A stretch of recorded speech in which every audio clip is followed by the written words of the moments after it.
Harry's wife, who is actually the ghost. Hello, I'm H.G. Tudor.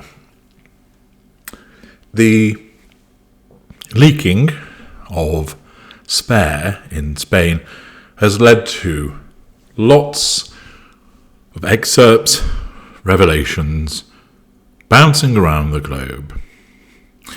As major newspapers and major news outlets have laid their hands on appropriate copies and have reported what other people have reported, as we have been treated to the delights of a frostbitten penis, to lip gloss gate, to the apparent disclosure that Harry believes that his brother and his sister-in-law were huge fans of Suits, and he was worried that they would be haranguing Harry's wife for autographs,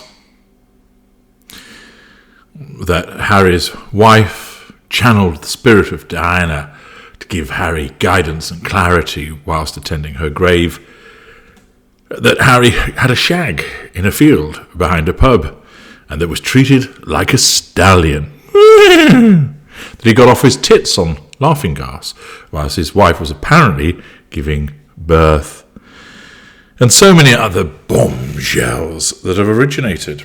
And of course, as I have explained, all of this is making him look very stupid indeed. And therefore, it calls into question who has actually written this. Did Harry just sit down and write it all? Well, the answer to that has to be no. More likely, he has sat down with the ghostwriter and has been encouraged to spew the slops of his mind, which have then been scooped up and, with a couple of paddles, patted into this ridiculous shape of disclosures to provide the meaty morsels that are now being feasted on by people who are dismayed by his conduct. And also scratching their heads at, why on earth are you doing this, Harry? There are others who wonder whether the ghostwriter made an early exit. There are others that think, no, the ghostwriter wouldn't have done so because the publishing house wouldn't have let that happen. But then, how does that explain the clear fingerprints of Harry's wife all over this, the Americanisms that are used, the trivialities that appear that would be of no concern to old Ginger Bollocks? He wouldn't be interested. Could it be that his wife said, look, let's put these things in, and he said so? Might it be, of course, that the two of them sat there and spoon-fed information to the ghostwriter? Possibly. The Telegraph asks, was Harry encouraged by his ghostwriter to say more than he originally intended? And of course, by him saying more than he originally intended, does this mean that he's somehow been tricked? Or could it be that when he said more, it's more in a more collective sense of him and his wife? Well, an article by Mark McCrum tells us, I may well have the honour of being Harry's first ghostwriter. In 2011, the Prince took part, briefly, in an expedition by wounded Afghan veterans to the North Pole. It was organised by the charity Walking with the Wounded. If you remember, poor Harry was stranded on the ice for 24 hours while cracks on the runway of the Borneo Ice Airfield were repaired. There was even speculation in the tabloids that he might miss his brother's wedding. And although he did make the wedding, the world now knows that Harry was still suffering from a frost-nipped penis at the ceremony. There was a BBC documentary and a book which I was asked to write. Harry agreed to contribute, and for a moment it looked as if I was going to get to meet him in the North Norwegian town of Tromsø while he was en route to Longyearbyen, the expedition's first base. As it turned out, that didn't happen, and I had to base my ghosting on an hour-long tape I was sent of Harry out on the ice with a camera strapped to his head. There were quite a lot of trademark amazings and incredibles, but enough substance just to put together a short chapter by Harry, which was duly approved by Clarence House. Those were the days. Now, this ghostwriter is talking about the methodology that's utilised, and it would not be beyond the wit of anybody that Harry would have been encouraged perhaps to record things to then send to the ghostwriter. Did the ghostwriter sit down for sessions with Harry? Perhaps. Or it might be the ghostwriter said, look, I want you to tell me about these things, record it, send it to me. That way I can listen and then re-listen and extract the most appropriate items. Now, if that were the case, and some ghostwriters do work that way, it's highly likely that when he was preparing to record, you know who would be there, adding her observations. You need to add this in, say this as well. This will go down well. They'll like this. This will make you relatable. We need to ensure that we get this message across, Harry. Oh, yeah, of course, my little souffle. Yes, absolutely, yeah. Yeah, we'll include all of that. And therefore, if the ghostwriter was not present with Harry, but rather Harry's wife was dictating the notes or advising him of what he should record to then send to Moehringer, it's clear how her involvement came about. The author writes, looking at it now, it seems rather prescient that the first line of the chapter reads, I sometimes feel as though my role is a bit of a spare part. Harry was talking about the expedition, of course, being modest about the fact that he was only paying a 4-day visit, and that his stint in Afghanistan had been very small. There's also a paragraph about the importance of brotherhood, which seems somewhat ironic in light of recent revelations. As a professional ghost writer, I've been following the publication of Harry's confessional spare with interest, not to mention envy, reading the reported $5 million fee to his ghost, JR Moehringer. Part of my fascination is that the whole thing has been so very public. I don't mean Harry's allegations. I'm talking about the process behind the book, the revealing of the ghostwriter's identity, the memoir Moehringer wrote about his own father, his work on Andre Agassi's autobiography. In this country, ghosting is private matter. As my agent used to say to me when I occasionally grumbled about the enforced anonymity, the clue is in the name, Mark. Ghost, you're invisible.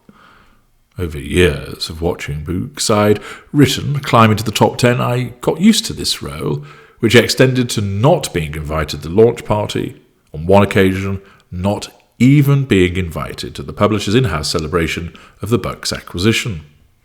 Of course, there have been, with credits for a selected few ghostwriters, a phenomenon that is perhaps on the increase, but generally you have to dive around in the acknowledgements to find that key reference that reveals the ghost's identity, if it's there at all. Moehringer seems to have changed that dynamic. Here is the ghost as star. So are we now about to see a public ranking of ghosts? Or perhaps the ghost may become more famous than the subject, as we ghosts call our charges, leading possibly to the spectacle of grand ghosts turning down minor celebrities. Might there even be a prize for ghost-written works, the annual spooks?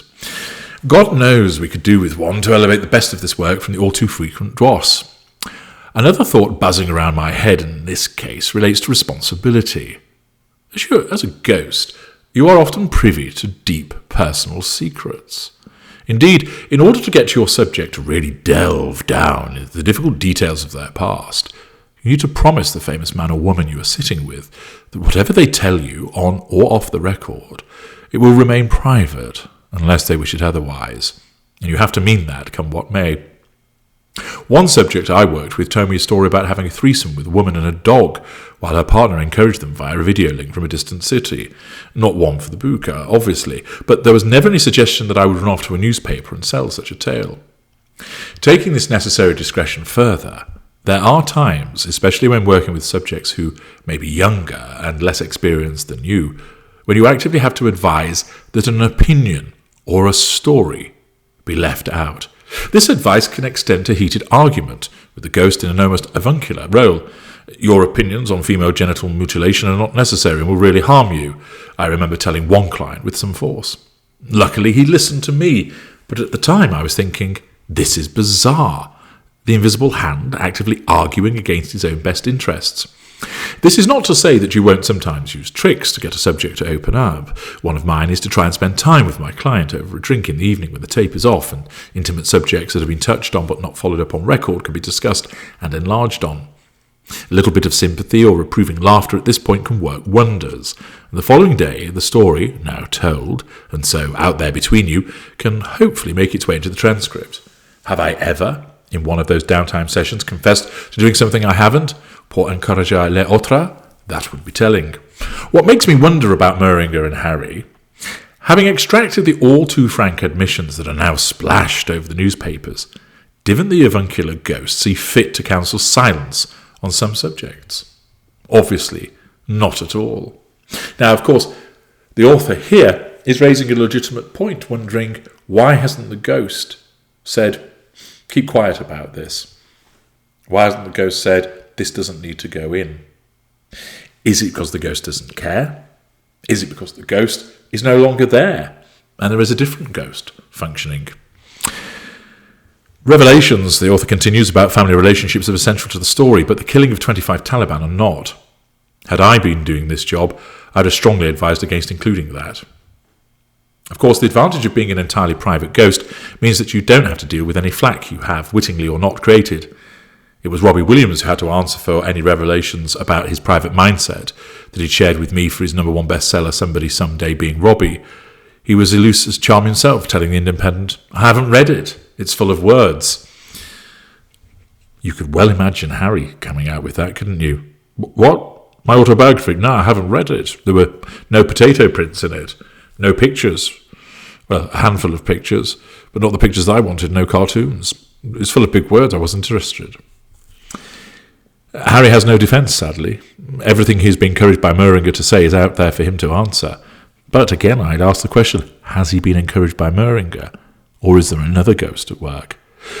But because the ghost has made himself so public in this case, will he, indeed, have to account for his part in the furore, too? Interesting questions posed by a different ghostwriter, but it seems to me that the product that has been generated really does have the involvement of more than just Harry. It reeks of the involvement of Harry's wife. Did the ghostwriter know this? Or was it a simple case of he gave up? Perhaps he gave up the ghost. Badum-tsh. What do people think about this suggestion? Andrew Hill gets us off the mark with ghostwriter? Nah, it's his wife. Steve Moulding, hang on, is this the next Get Out for Harry? Blame the ghostwriter. Paul Hannon, is it possibly he has more toxic accusations to spout when the time is right? Just can't seem to believe he's fully vented yet. The poisonous Pratt. Claire Louise Coleman, I can't believe that any experienced ghostwriter would have considered it a good idea to include details of the number of people Prince Harry has killed. If Moehringer is such a brilliant star writer, surely he would have seen the implications immediately. Did he not think he should have had some responsibility to save a foolish prince from himself, especially since he was estranged from all his usual support? Douglas McNeish, Prince Harry has been induced foolishly, to dig his own grave. Unless the release of this book, he seems clearly to have had some support in America as Harry's wife's psychic in her faux injustice claims against the royals. Now he will be the object of ridicule and contempt even there, not only because of what he has divulged in the book, but more so because he's gullibly allowed himself to be used by such obvious grifters that have been gathered around him by his scheming wife. And then there is the potential of a fatwa issued by the Taliban. Fiona Robertson. While in the United Kingdom, Harry will have been surrounded by courtiers, who are intelligent, able people with the best interests of the monarchy in mind. In the United States, he's in a shark tank, where everyone is out to exploit him to their own ends, and his naivety is costing him dear. Sad to say, he is a chump. Claire Louise Coleman, I sort of agree, except that I don't think that Prince Harry is all there. Exploiting a vulnerable person for money stinks, even if that individual is a prince. Douglas McNeish again. I do feel some sympathy, just, for Prince Harry. He seems to have fallen victim to the machinations of those who know how to flatter and ingratiate themselves to a royal, and then expose them to the inevitable ills of narcissism, especially the brand cultivated in America via media attention and lashings of psychotherapy. This sets them up for rebellious self-gratification and then the confessional, with the media always at the ready to expose their non-royal behaviour. Prince Andrew was an easy target, and of course Fergie. The bonfire of Harry's vanities is now the gravy train of intrusive media and grifters like this ghostwriter, eager to capitalise on Harry's bad judgment and gullibility. Probably nothing short of a marital breakup will waken him from what turns out to be a nightmare. Alex Kimber. Harry's wife fired the ghostwriter months ago. The first copy of the book allegedly had no frostbitten todger, and he accepted total responsibility for the Nazi uniform, also no miscarriage story. Guess who put it back in? Because, presumably, the publisher said it wasn't salacious enough, and so they'd want some millions back. Also, Harry came back from the Platinum Jubilee and said he wanted to pull the book, but it seems his wife put her foot down and did her best to leak enough stories about them, while blaming the palace naturally, to change his mind. He is a vile, basic creature, and she is a scheming monster. Chris with 2 X's. I'm sure Mr. Moehringer would have put out a statement if he didn't ghostwrite this whinge-fest. My guess is Hazard had full editorial control and insisted on putting everything in, even if advised otherwise. He's solely responsible, even if he is too thick to foresee the consequences.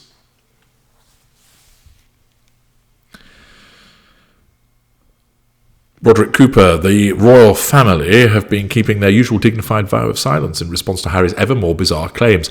I suspect their view is that he's only making himself look a proper fool, an all-round embarrassment, so why interrupt your enemy when he's making mistakes?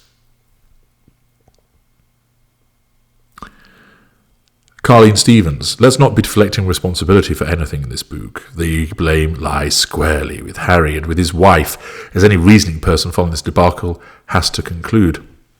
Kay Allen, she's very quiet, seeing which way the wind blows. Harry on thin ice again.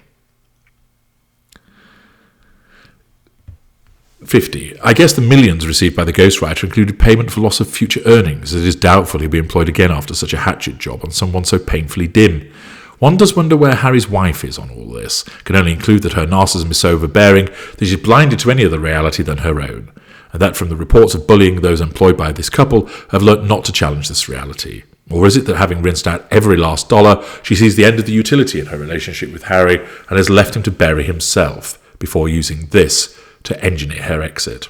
Carleen Stevens, I'm with you. This is a last hurrah before Harry's wife dumps Harry, because his earning currency is likely now devalued to the point she's better off to ditch him and move on. Interesting observations. Many people seeing that, again, Harry's wife has either been part of the narrative here, which is sinking Harry, or has just allowed and encouraged him to put all of this nonsense out as part of milking him before he is of no future use. What do you think's been going on? Who do you think is the real ghost here? What do you think has been happening in relation to this? Clearly, Harry's wife will have an involvement. She has to. As a narcissist, she needs that control, of course. But is it simply the case that she sat back and encouraged him to talk, or has she been inserting her own material? I think it's the latter. It shines through in what we've seen so far. But how do you see that fitting with Mr. Moehringer? I'd be interested to read your thoughts in the comments section. I'm H.G. Tudor. Thank you for listening.